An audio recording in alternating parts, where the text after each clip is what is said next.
কি সন্ধ্যাবেলা হলেই ইচ্ছা করে তো যে কিছু অন্য কিছু খাওয়া যায়। প্রতিদিনই আমি যেন কিছু না কিছু ভাবি যে প্রতিদিন নতুন কিছু কিছু বানাই, কিন্তু হয়ে উঠতে পারে না। তো আজ হঠাৎ করে দেখলাম বাড়িতে দুটো ইপি পড়েছিল। তো আমি ভাবলাম যে চলো একটু ইপিটা একটু অন্যরকম করে বানাই। তো আমি এদিকে মানে যা যা লাগবে আর কি সেগুলো সব কেটে রেখে দিয়েছিলাম।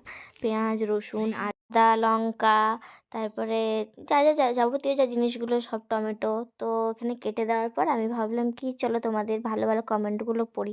জানো অনেকেই আছে যে আমাকে এটাও কমেন্ট করে কি আমি তাদের মেসেজ করে আমি উত্তর দিই না।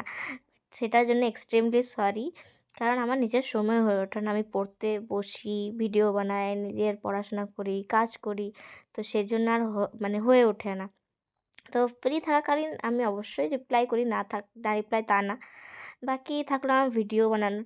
তো বলি, দেখো আমি তো চাইবই কি নিশ্চয়ই সব যেমন অন্যদের ভিডিওতে ভিউজ আসছে, অন্যদের ভিডিওতে লাইক কমেন্ট হচ্ছে, আমার ভিডিওতে সেরকম হোক। তো তোমাদেরকে মানে রিকোয়েস্ট করবো যে যত সম্ভব হোক আমাকে একটু হেল্প করো। আর আমার পেজে আমার চ্যানেলটাকে একটু ভালোবাসো। তোমাদের হেল্প পেলে আমিও অনেকটা খুশি হব, কারণ আমিও চাই যে আমি আমার লাইফে কিছু একটা করি। তো এদিকে দেখো, কথা বলতে বলতে আমার ম্যাগিটাও মানে প্রায় শেষের দিকে।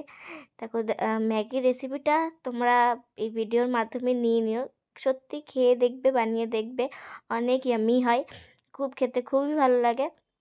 আর এই দেখো আমার জল দেওয়া হয়ে গেছে। আর এই যে গ্রেভিটা করলাম, এই গ্রেভিটা দেখবে মানে এমনি খেয়ে দেখো একটু নুন টুন দিয়ে গ্রেভিটা খেতে সত্যি খুব ভালো লাগে।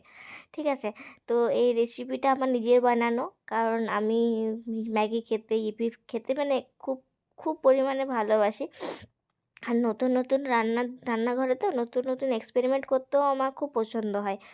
তো দেখো আমি খুব যে রান্না করতে জানি তা কিন্তু না। আমি মানে আগে মোমো টোমো বাড়িতে বানাতাম, চাউমিন বানাতাম। তো ওটা নিয়েই আমার একটু এক্সপিরিয়েন্স হয়েছে। তো আমি ওটাই একটু করে বানাই আর নিজেও খাই, বাকিদেরকে সবাইকেও খাওয়াই। তো আমার এই দেখো ম্যাগি রেডি হয়ে গেছে। তো আমি এবার খেয়ে দেখবো, টেস্ট করে দেখবো যে আমার ম্যাগিটা কেমন হয়েছে। বলি, আমি ম্যাগি মানে প্রায় খুব ভালোই বানাই। তো আশা করছি ভালো হবে। চলো দেখা হবে তোমাদের পরের ভিডিওতে। ভালো থেকো। আর